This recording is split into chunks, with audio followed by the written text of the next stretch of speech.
शादीशुदा और 2 बच्चों की माँ होने के बाद भी मुझे एक ऐसे मर्द से प्यार हो गया जिससे मेरी शादी कभी नहीं हो सकती।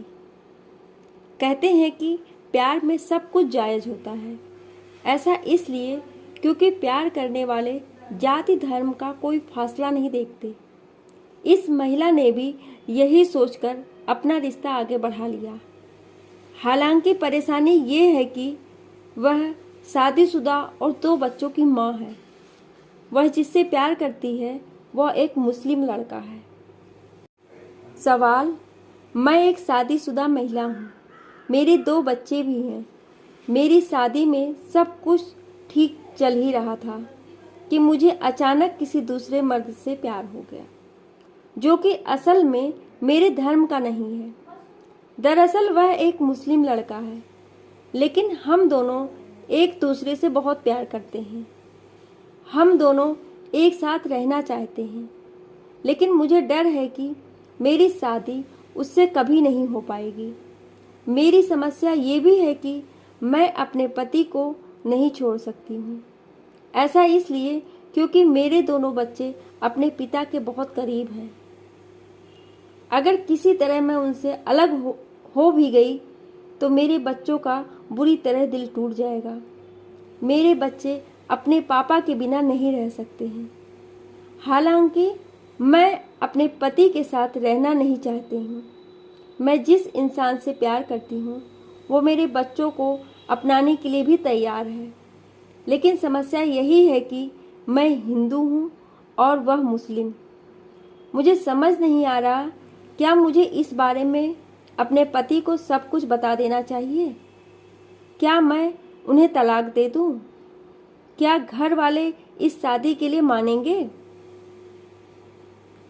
जयपुर में मनोवैज्ञानिक परामर्श केंद्र के संस्थापक और all India Jain doctors forum की कार्यकारी सदस्य काउंसलिंग साइकोलॉजिस्ट एवं साइकोथेरेपिस्ट डॉक्टर अनामिका पापड़ीवाल कहती हैं कि आप एक बसा बसाया घर छोड़कर दूसरा घर बसाना चाहती हैं, वह भी ऐसा जिसके लिए आप खुद भी अपने मन से क्लियर नहीं हैं।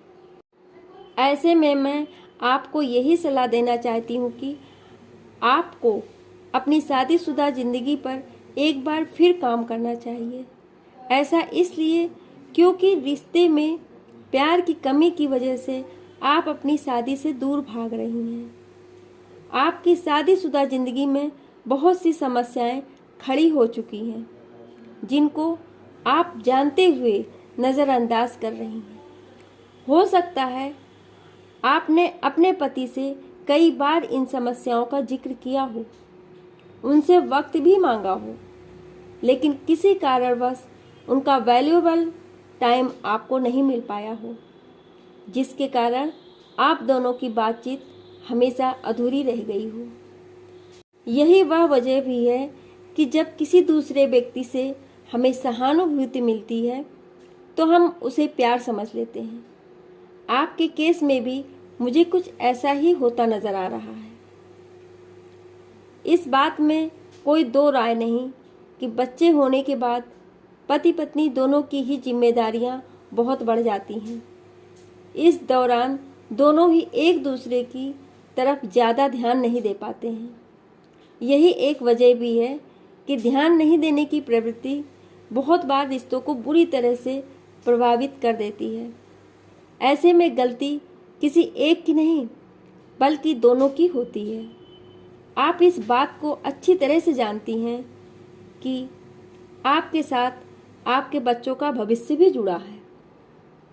जैसा कि आपने बताया कि आपके बच्चे अपने पापा से बहुत प्यार करते हैं, तो इसका मतलब ये है कि उन्हें अपनी शादी से कोई परेशानी नहीं है।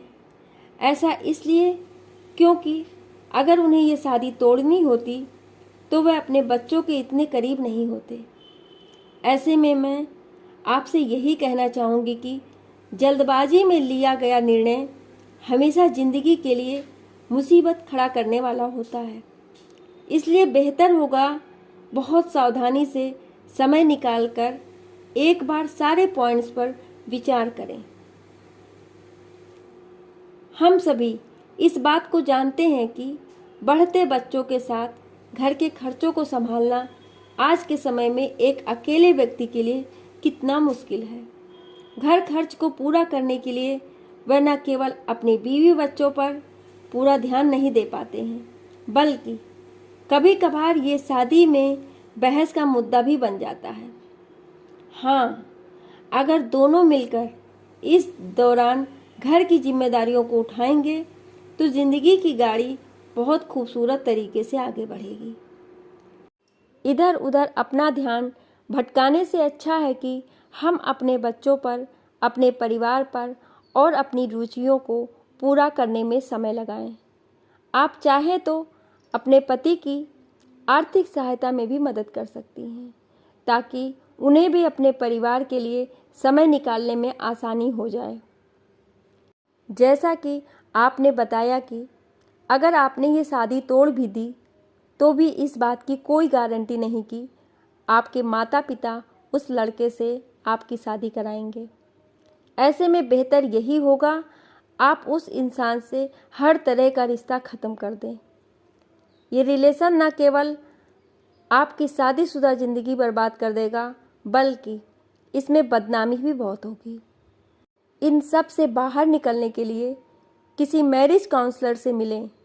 आप चाहे तो किसी काउंसलिंग साइकोलॉजिस्ट से मिलकर काउंसलिंग सेशन भी ले सकती हैं, जिससे कि आपके रिश्ते में जो भी समस्याएं हैं उन्हें दूर किया जा सकता है। आशा करती हूँ कि ये कहानी आपको अच्छी लगी होगी। कहानी अच्छी लगी हो तो लाइक, शेयर और कमेंट ज़रूर करिएगा, और ऐसी ही कहानियाँ सुनने के लिए हमें सब्सक्राइब ज़रूर करें। Thank you.